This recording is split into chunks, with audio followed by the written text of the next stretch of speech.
Olá, queridos irmãos e amigos, estamos aqui para mais uma das nossas lições e a lição de hoje nós trataremos de estudar o que contém o sexto mandamento das leis de Moisés. Entre os 10 mandamentos, este traz a seguinte ordem, e ele se encontra no livro de Êxodo, capítulo 20, verso 13, que diz: não matarás.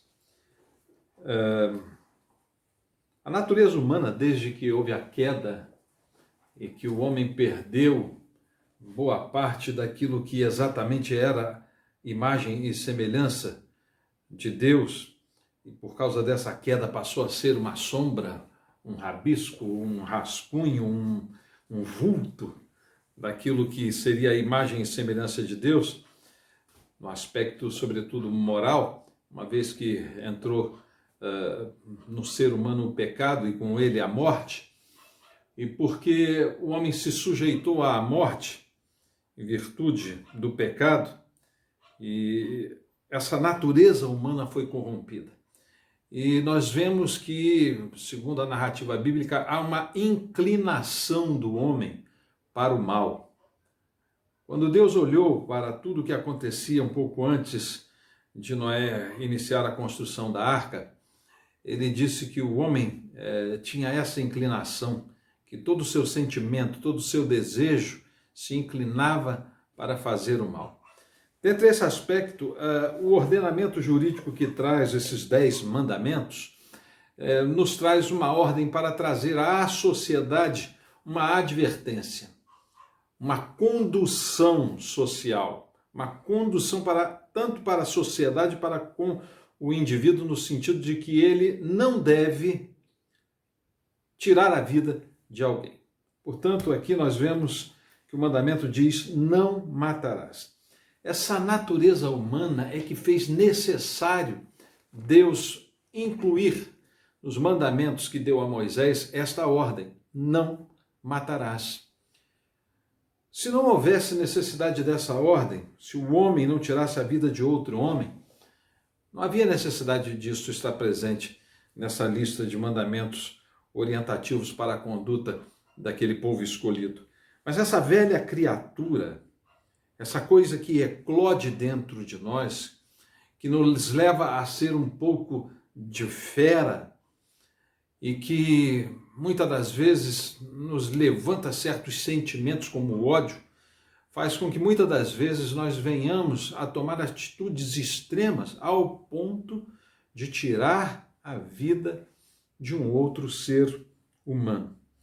Portanto, houve a necessidade de Deus ordenar isso ao homem e dizer a ele: não matarás.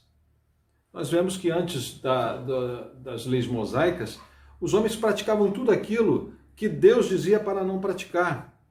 O homem adorava outros deuses, o homem tinha outros deuses além do Deus de Abraão, de Isaac e de Jacó. O homem fazia imagem de esculturas, se ajoelhava diante delas, se curvava diante delas, as adorava como se fossem verdadeiros deuses, não honravam os seus pais e a sua mãe, eles casavam-se entre si de uma forma promíscua, e por fim o homem precisava de ordens que viessem a estabelecer um critério de conduta, um princípio de conduta, trazendo o quê? Um caminho que levaria a um determinado fim. E dentre as ordens dadas ao povo para que ele seguisse este caminho, estava entre elas: não matarás. Para um homem não matar o outro, ele tem que deter dentro de si um sentimento muito forte, que muitas vezes é provocado, inclusive, pelo outro, por aquele a quem você deseja matar. Nós vemos muitas motivações para uma pessoa tirar a vida de outra. Ela pode tirar a vida de outra porque acha que aquela pessoa pode potencialmente lhe fazer um mal, ou está lhe fazendo mal, ou lhe fez um mal no passado. E esses sentimentos podem gerar aquele pensamento e arquitetar, então, tirar a vida daquela pessoa para extinguir aquele mal. Então, portanto, em virtude dessa possibilidade do homem praticar essas coisas, e isto já comprovado anteriormente a expedição a promulgação deste mandamento, nós podemos ver no próprio conteúdo bíblico que logo após que Adão e Eva saíram do jardim, Caim matou o seu irmão Abel, o assassinou por motivos fúteis. Ele fez um sacrifício a Deus, Abel fez outro, o de Abel foi agradável, o dele não. E ele, ao invés de se revoltar contra si mesmo em virtude da sua conduta, que era reprovável diante de Deus e por isso reprovado o seu sacrifício, ele decidiu eliminar aquele que concorria com ele, uma possível concorrência, acerca de quem Deus se agradaria, como se houvesse espaço apenas para um no agrado de Deus. Deus não tem preferências. Ele se agrada de todos igualmente quando obedecem e quando seguem os seus mandamentos. Mas o sentimento que tomou Caim foi um sentimento de inveja, um sentimento de ódio, um sentimento de frustração, um sentimento de rancor, um sentimento de vingança que levou ele a tirar a vida do próprio irmão. Logo no início da história humana, então, nós vemos a tendência do homem para ter essa inclinação ao mal ao ponto de chegar ao extremo de tirar a vida do seu próximo. Nós vemos que logo em seguida Lameque, um dos seus descendentes, também para se vingar por ódio, por revolta, porque algumas pessoas, dois rapazes o haviam feito algum mal, ele matou aquelas pessoas também. Daí por diante nós vemos que o derramamento de sangue seguiu a história da humanidade ao tal ponto da perversidade ser tão grande, mas tão grande, que Deus decidiu pôr um fim àquela geração, trazendo um dilúvio à terra. Mas mesmo após o dilúvio nós vemos que na narrativa bíblica houve aquele que construiu uma cidade, procurou subir até os céus e sentar-se no trono de Deus, como se Deus fosse. E aquele homem, Nimrod, que construiu a Torre de Babel, ele diz a história, a mitologia, com outros nomes, que se atribuem a ele, uns o chamam de Tamuz, uns chamam sua mãe Semiramis de Ishtar, enfim, que deu a origem inclusive àquelas divindades adoradas no Oriente. Aquele homem, as narrativas da mitologia dizem que era um poderoso caçador diante de Deus, mas que ao mesmo tempo esse tipo de caça não era apenas a caça para a subsistência, mas era a caça para a dominação, inclusive caçando outros seres humanos que pudessem ser feitos escravos para a construção daquela torre. E por sua vez, para que houvesse o seu domínio, também tirava a vida daqueles que concorriam com o seu reinado. Então, o sangue, o derramamento de sangue segue a história da humanidade. Nós vemos depois que até mesmo os irmãos de José intentaram tirar a sua vida, e se não fosse a intervenção de Rúben, teriam derramado o sangue de José. Mas o quê? O venderam para aqueles nômades que o levaram para o Egito. Então nós vemos que a história do homem é uma história de derramamento de sangue. E esse mandamento vem para estancar esse sangue.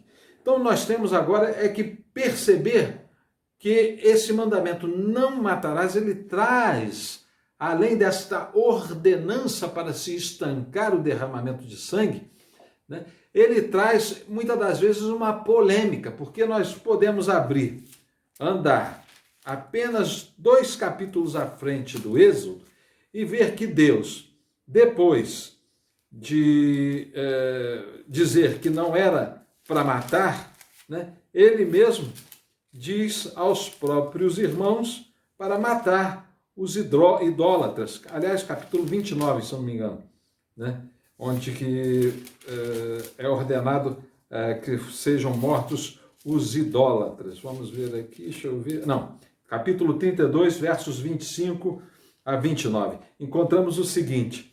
O título na minha Bíblia vem o seguinte: Moisés manda matar os idólatras. Interessante, né? Manda matar os idólatras, sendo que ele recebeu 12 capítulos antes, no seu próprio livro de Êxodo, uma ordem para não matar. Aí diz o seguinte a Bíblia: E vendo Moisés que o povo estava despido, porque Arão o havia despido para vergonha entre os seus inimigos, pôs-se em pé Moisés na porta do arraial e disse: Quem é do Senhor? venha a mim. Então se juntaram a ele todos os filhos de Levi. E disse-lhes, assim diz o Senhor, o Deus de Israel, cada um ponha a sua espada sobre a sua coxa, e passai e tornai pelo arraial de porta em porta, e mate cada um a seu irmão, e cada um a seu amigo, e cada um a seu próximo. E os filhos de Levi fizeram conforme a palavra de Moisés, e caíram do povo aquele dia uns 3.000 homens. Porquanto Moisés tinha dito, consagrai hoje as vossas mãos ao Senhor, porquanto cada um será contra o seu filho e contra o seu irmão, e isto será para ele vos dar hoje bênção. Que paradoxo! Ao mesmo tempo, um Deus que fala, não matarás, ordena a Moisés que mate os idólatras no meio do povo. É interessante que, como nós vemos o mandamento, não matarás, você vê que há uma condenação por trás de todo ato contrário a um mandamento. Por trás de toda lei, uma lei criminal, há uma pena. Mas logo em seguida, ou seja, uma pena pode ser traduzida como uma maldição. Mas logo em seguida nós vemos que Deus ordena a Moisés matar os idólatras e ao fim dizer, para que no meio desse povo haja bênção. Isso é um paradigma que nos faz parar e pensar nas possíveis interpretações para este mandamento, para este sexto mandamento que diz não matarás. A primeira interpretação provável, possível, que o nosso comentarista nos traz, é que o não matarás, essa ordem, não matarás, ela é dada em princípio por causa do pecado. A interpretação inicial, provável, para essa ordem divina é que por trás do não matarás está o quê? O pecado como causa principal. Realmente, nós verificamos que os assassinatos que nós vemos anunciados na televisão, nos jornais, que nós tomamos conhecimento pela sociedade, pelas redes sociais, por nossos amigos, coisas que nos afetam, que nos entristecem, nós vemos que por trás desses homicídios, ou como dizem agora, feminicídios, e talvez até genocídios, como tem acontecido muitos no Oriente, e também em solo africano, nós percebemos que por trás disso, por trás dessas mortes, dessa matança, está o pecado. Está o pecado. Então o pecado é a causa principal das mortes que nós vemos no seio de nossa sociedade e em toda a história dela. Então, por causa do pecado, Deus ordenou, não matarás. E é interessante nós vermos que já há um aviso bíblico dizendo que o salário do pecado é a morte. Nós temos isso lá em Romanos 6, 23, né? O salário do pecado é a morte. Ou seja, desde que o homem ele comeu daquele fruto que crescia no jardim, que era o fruto da árvore da ciência do bem e do mal, e que está lá em Gênesis 2, 17, nós percebemos que quando o homem comeu da árvore da ciência do bem e do mal, o que aconteceu? Deus diz aí, ó, não comais desse fruto, porque se comeres, certamente morrerás. Então, desde que o homem comeu o fruto da árvore da ciência e do bem e do mal, a morte entrou no ser humano. E nós temos isso como uma coisa mais lógica do mundo, né? Tão certo como estou vivo, é certo que eu irei morrer. Não há nada mais certo nessa vida do que a morte. Nós crescemos, né, passamos pela infância, numa fase metabólica onde nós estamos, né, atingindo o nosso maior vigor, chegamos aí nossos 35, 40 anos num vigor tremendo e logo depois começamos a descer a montanha até chegar o dia em que nosso corpo se deteriora, né? Como dizia um amigo meu, né? Chega numa certa fase da vida que nós somos uma casquinha de ovo, pronta para ser quebrada e derramada. Então nós vemos que a morte entrou no mundo e na vida do homem em virtude do pecado. Portanto, o salário do pecado é a morte. E é incrível que a morte é o salário daquele que trabalha para produzir esse resultado, morte. Salário é a prebenda, é o pagamento, é a contrapartida do que você faz, do seu serviço, do seu trabalho. E, portanto, se o salário do pecado é a morte, ou seja, se tudo o que nós fazemos na vida colheremos morte, esse mandamento vem para dizer, então não matarás. Não estenderás a morte que já é certa a você, a outro indivíduo. E sabe por quê, meus irmãos? Porque a Deus pertence o dom da vida. É Ele o dono da vida. É Ele que nos concede a vida. É Ele que nos concede o ar para respirar, o ar que tem sido tão raro para aqueles que têm sofrido com essa doença, né? E percebido o valor de poder respirar. É Ele que nos dá o dia, a noite, as estações do ano, o calor, o frio, o alimento. Ele é o dom da vida. Então nós não podemos cercear a vida de outra pessoa porque nós não temos a capacidade de poder provê-la novamente de vida. E também a Deus pertence o quê? A sentença de morte. Porque como nós vimos lá no capítulo 32 de Êxodo, foi Deus quem ordenou a Moisés que matasse os idólatras. Ou seja, aquele que pode dar a vida, pode tirá-la também, para a bênção, inclusive. Portanto, a interpretação possível desse versículo é que você não pode matar, porque o matar, ou seja, a morte, tem como causa principal o pecado. Ou seja, matar é consequência do pecado. Mas aí voltamos ao paradoxo. Então, por que Deus manda matar? Se é pecado, Deus pecaria? Não, aí nós temos então a segunda interpretação provável para trazermos luz ao entendimento dessa ordem de não matarás.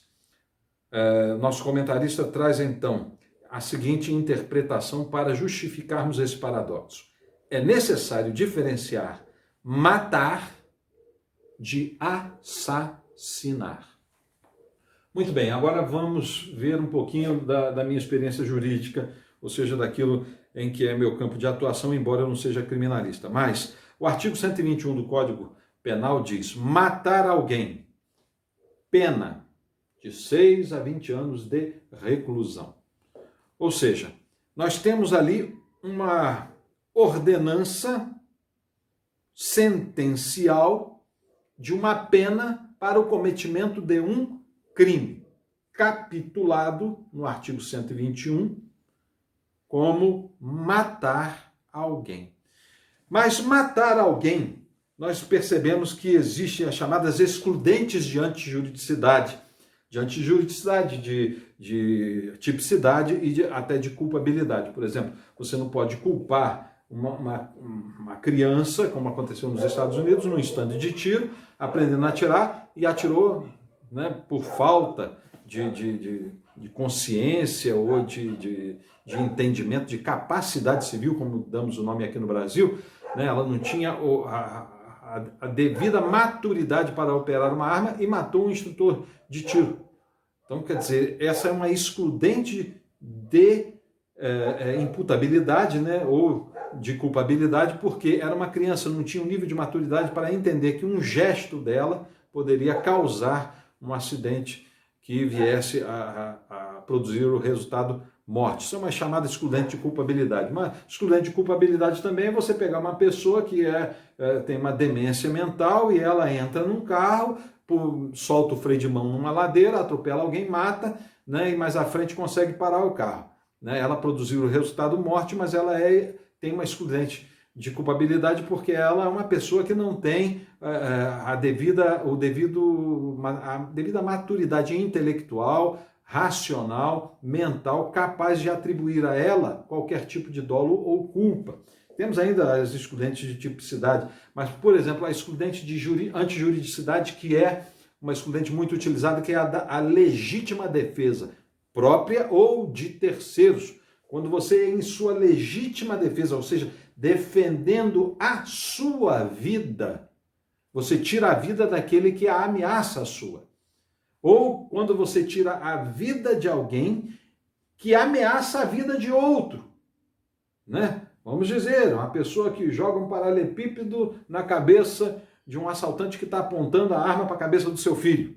E o resultado, morte, fratura do crânio, tem um traumatismo craniano, uma hemorragia grave, vem a óbito, e portanto você fez uma atitude que exclui a sua jurisdicidade criminal para aquele ato. Você protegeu a vida de um terceiro, né?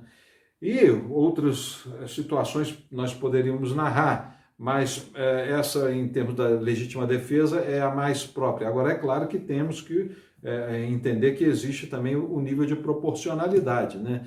Você tem que obedecer certos níveis de proporcionalidade. Você está com uma arma dentro da sua casa, uma arma legal, uma arma toda registradinha direitinho lá na Polícia Federal, no SINARM, e uma pessoa invade sua casa e com uma faca vai desferir um golpe no seu filho. Aí você dá um tiro nele, ele cai, né?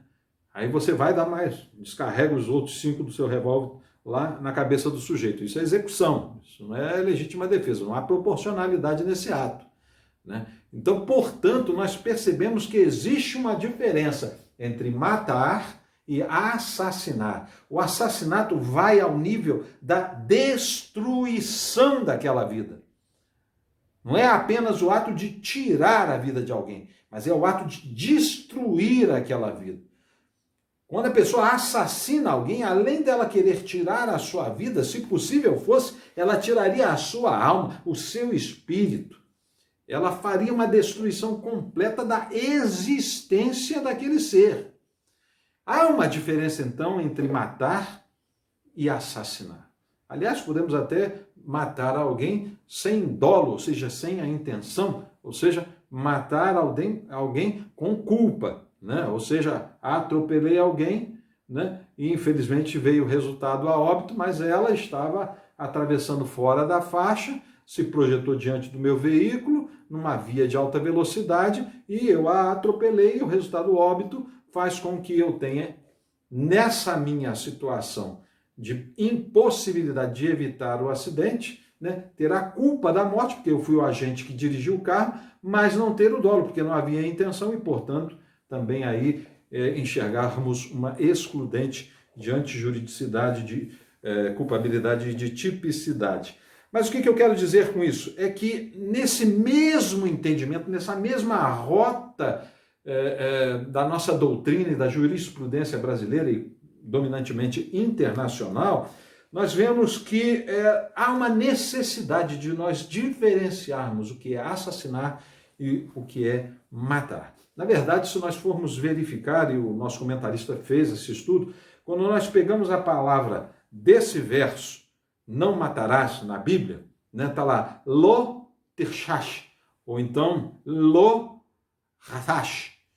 É uma expressão hebraica que tem na palavra sash ou hassash, dependendo do hebraico que se use, né, em virtude, inclusive, das modulações judaicas que tem dos askenazitas e dos sefarditas.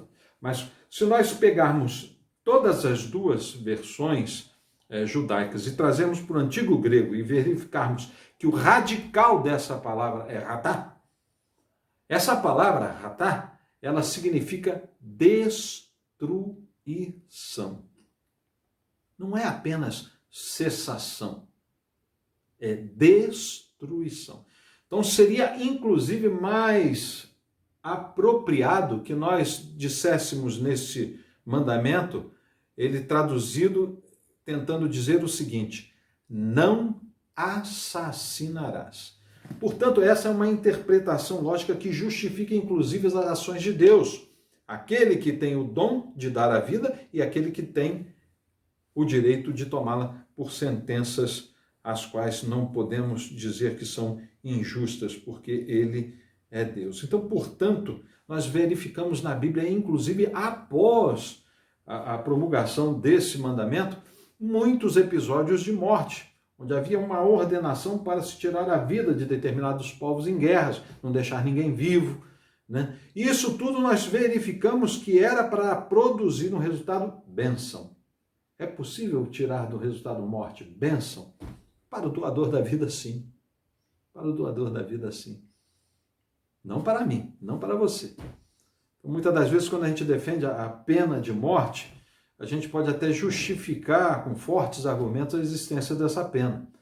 Mas o problema é quem é que irá executá-la. Essa é a questão. Então nós vemos aqui que, por exemplo, lá na narrativa de Samuel, vemos Davi cortar a cabeça do gigante Golias. Aquilo foi um assassinato? Nós percebemos que há aqui uma excludente de antijuridicidade. Nós tínhamos um jovem diante de um jovem com pedras, um gigante armado com a sua lança, com sua armadura, com a sua espada. Ele degolou aquele gigante. Foi proporcional? Segundo o que nós podemos crer numa atitude de guerra, sim, porque havia uma disputa. E a disputa do desafio do gigante era: se me matar, nosso exército filisteu se rende. Se eu te matar, rendem-se os seus exércitos. Então, portanto, só poderia haver ali um resultado, um dos dois mortos. Então, nessa situação, nós verificamos, inclusive, a ação de Deus para produzir bênção sobre a morte de alguém. Se é difícil entender disso, lembre-se, todos morreremos sem exceção. Todos morreremos sem exceção. E, falando em exceção, uma outra interpretação que nós podemos trazer à luz é de que não há exceções para esse mandamento. Ou seja, nós não podemos matar senão sob a ordem de Deus. Nós não podemos matar senão segundo a autorização de Deus. Nós não podemos tirar a vida de ninguém, a não ser que seja para preservar a nossa, porque inclusive nós somos proibidos por este mandamento de auto-aniquilarmos. Porque veja bem, voltando a falar sobre excludente de antijuridicidade, se você está ameaçado de morte, se uma pessoa vai tirar a sua vida, e você tem a certeza de que ela vai concluir esse ato que ela está prometendo fazer, e você encontra-se num momento onde que ela está para consumar esse ato de tirar a sua vida, você tem a oportunidade de se defender, e a única defesa que você tem para manter a sua vida é tirando a vida de seu agressor. Se você se rende voluntariamente apenas para não obedecer esse mandamento, não matarás, você está escolhendo morrer para não infringi-lo. Então, nesse momento, você está cometendo a morte contra si mesmo, porque você está permitindo a auto-aniquilação por sua decisão, por você ter o poder de enfrentar aquela ameaça e não o fazendo, se rendendo ao não matarás do outro, sendo cúmplice da ordem contrária de Deus àquele homem que também é não matarás. O suicídio é o matar a si mesmo. Você não tem poder sobre sua vida porque você não pode restabelecê-la. Se você não pode restabelecê-la, você também não pode permitir que outro atire, se você tem condições de defender-se. Não matarás ao próximo e nem a ti mesmo, mas não assassinarás. Mas se tirar a vida, vai garantir a preservação da sua, ou se tirar a vida de outro, garantirá bênção para o seu povo, segundo a sentença divina, você pode fazê-lo pelas excludentes de antijuridicidade encontradas ao longo de toda a nossa Bíblia.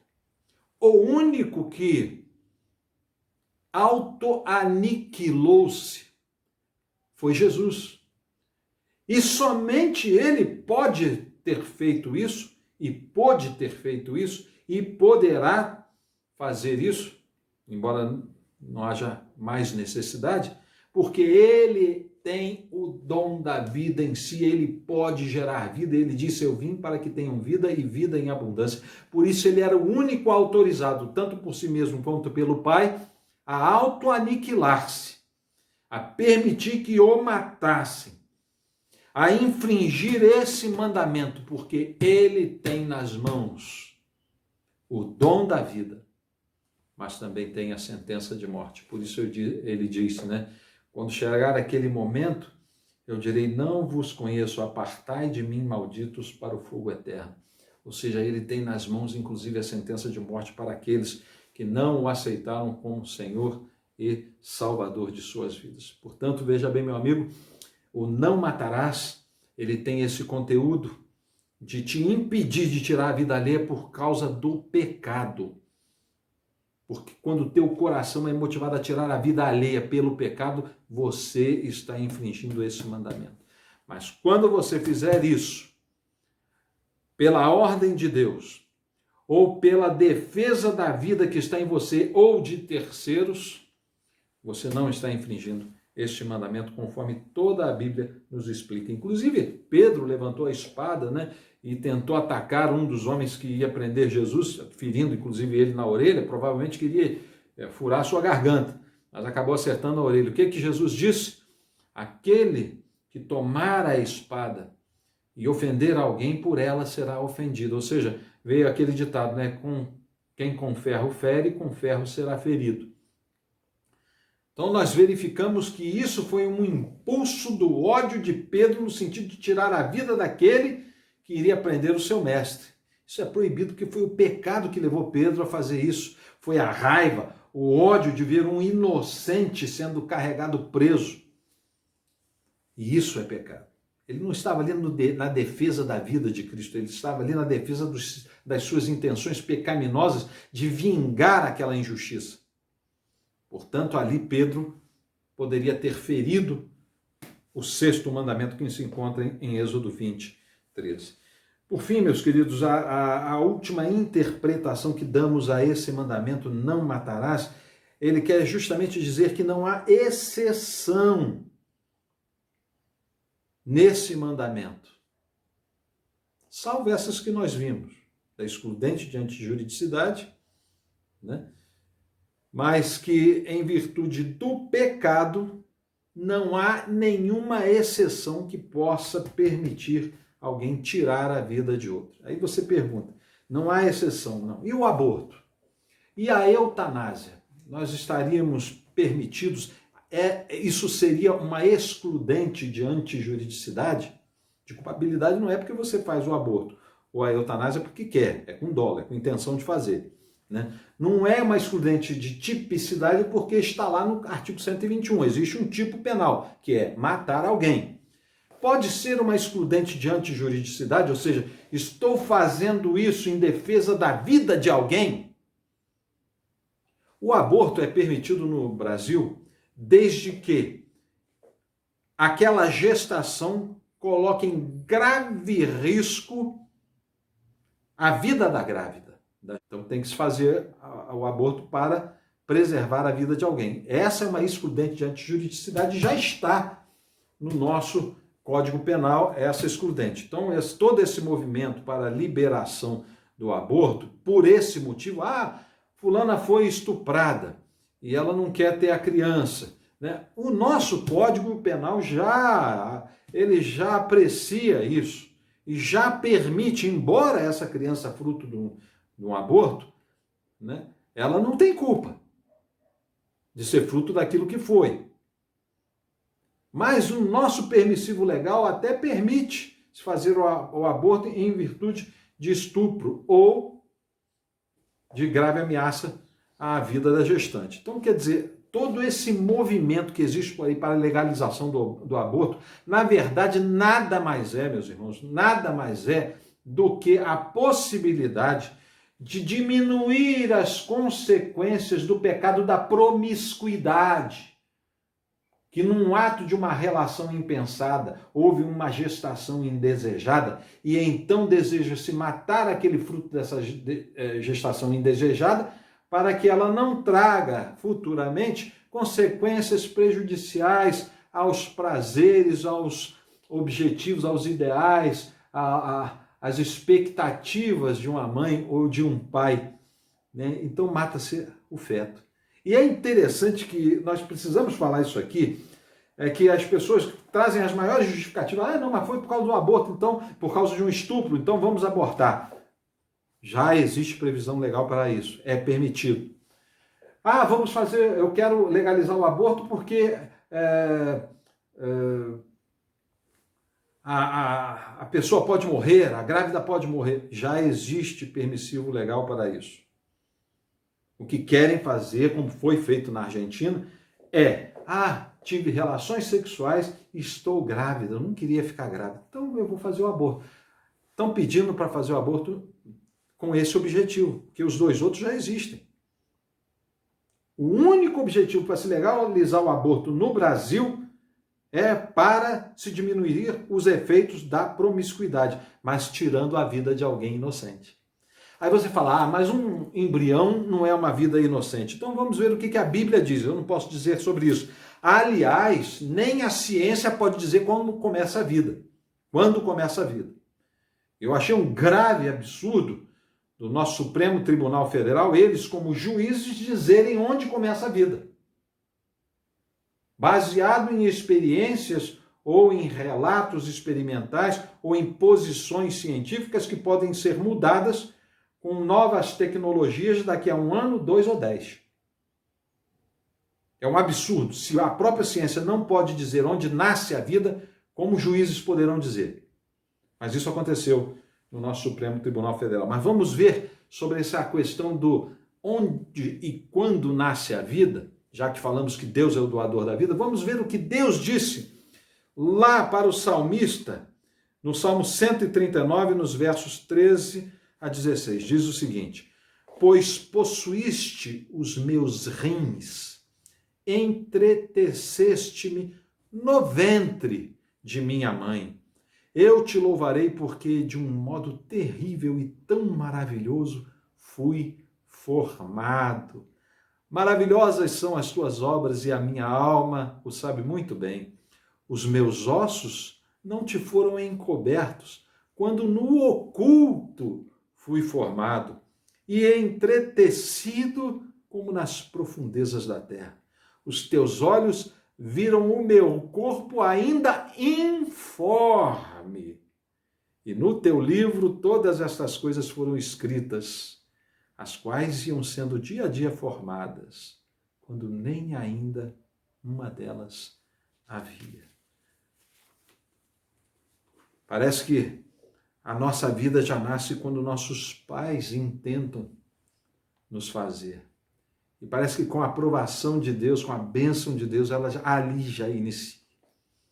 Então, quem são os cientistas ou os juízes para dizer onde a vida inicia e onde ela termina? Podemos ver também aqui em Isaías 49, verso 1, o que Isaías falou para Deus. Ouvi-me, filhas, e escutai vós, povos de longe. O Senhor me chamou desde o ventre, desde as entranhas de minha mãe, fez menção do meu nome. Mas não foram só o salmista Isaías, vamos ver também Jeremias. O que ele falou? Jeremias 1, verso 5. Antes que te formasse no ventre, te conheci. E antes que saísses da madre, te santifiquei. Às nações te dei por profeta. Portanto, meus queridos, não há exceção para esse não matarás. Fazer aborto é infringir o 6º mandamento, assim como a eutanásia. Nós devemos fazer a defesa da vida em todas as suas instâncias, inclusive da nossa própria. Muitas das vezes, talvez isso exija tirar a vida de alguém, para protegermos a nossa ou a de terceiro inocente. E ainda a essa possibilidade se soma uma ordem daquele que tem o poder sobre a vida e sobre a morte, aquele que pode sentenciar a salvação e a condenação. Então, portanto, as únicas exceções, as únicas excludentes diante de juridicidades se encontram fora da linha do pecado. Quando nós defendemos a nossa vida, que foi o dom dado por Deus a nós, não pecamos em tirar a vida de alguém. Quando recebemos de Deus a ordem para tirar a vida de alguém, isso é bênção, porque está nas mãos daquele que dá a vida e que tem poder para tirá-la. E nós não estamos aqui para julgar as ações de Deus. Mas se em qualquer outra hipótese tirarmos a vida de alguém, nós estamos assassinando esse alguém. Nós estamos destruindo esse alguém. Portanto, o sexto mandamento, ele privilegia a vida. E nós temos que ter muito cuidado com as discussões que estão agora na esfera de nossa sociedade, tanto em relação à eutanásia, quanto ao aborto e também quanto à pena de morte. Porque nós temos que ter cuidado com aquilo que nos falam, como chegam os argumentos, que eu chamo de argumentos erísticos, ou seja, revestidos de razão, mas despidos de verdade. Vamos ver o que lá em Êxodo 23:7 nós recebemos aqui de orientação. Diz o seguinte: de palavras de falsidade te afastarás e não matarás o inocente e o justo, porque não justificarei o ímpio. Olha aqui a advertência. Portanto, tudo isso que nós vemos aqui é uma coisa que nos ordena a uma atitude, a uma ação, a um pensamento, a uma preocupação, a um objetivo que nada mais é do que estancar o sangue na nossa sociedade. Quantas pessoas têm perdido a vida violentamente? Nós temos passado por um momento terrível de perdas de vidas por causa de problemas sanitários, por causa dessa pandemia. Temos visto também muitas pessoas morrerem de causas naturais, mas por falta de atendimento médico, não somente por causa da Covid, mas por causa de vários outros motivos. Mas temos visto também muita violência no trânsito, muitos acidentes automobilísticos em virtude de ânsia, de ódio, enfim, de uma sensação de poder que faz você acelerar mais ainda o seu carro ou sua moto, o seu caminhão ou sua carreta. Nós vemos aí a violência deflagrada pelos conflitos com os narcotraficantes e com as milícias. Nós vemos muitas vidas serem ceifadas de mulheres por causa dos homens que praticam o feminicídio. Nós temos visto muitas crianças sofrerem, perderem as suas vidas pelas agressões impensadas de seus pais. Enfim, há muito derramamento de sangue na nossa sociedade. E o sexto mandamento vem para estancar esse sangue. Mas nos resta uma última pergunta. Além de como estancar esse sangue, nós devemos fazer como estancar esse sangue? Fazendo mais leis? Eu acredito que bastaria essa. Nós estamos vendo a criação de muitas leis no sentido de tornar hediondo determinados crimes. Mas será que essas leis têm sido suficientes para deter o derramamento de sangue? Nós estamos vendo agora o levantamento e o crescimento de uma proposta de armamento da população, né? E onde, para dar à população condições desde que devidamente treinada, preparada e devidamente capacitada psicológica e emocionalmente a possuir uma arma para a sua defesa, a defesa de sua família. Mas será que, tendo mais armas, nós deteremos ou estancaremos o sangue derramado? Eu creio que, no final das contas, todas as medidas serão apenas paliativas, salvo essa, a palavra de Deus, que já contém nela todo o ordenamento jurídico capaz de trazer à mente das pessoas a consciência para aquilo que estão fazendo e a certeza de que, se o fizerem, ganharão uma terrível condenação por causa do pecado.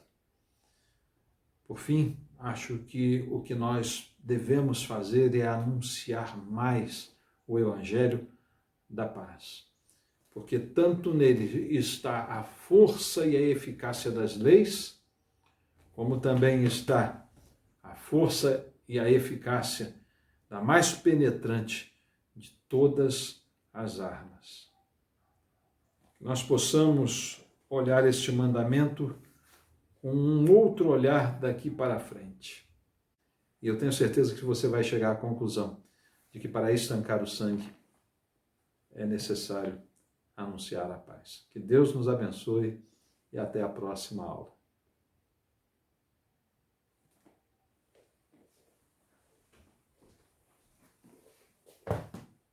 Puxa! Mas, meu Deus do céu, o que é isso?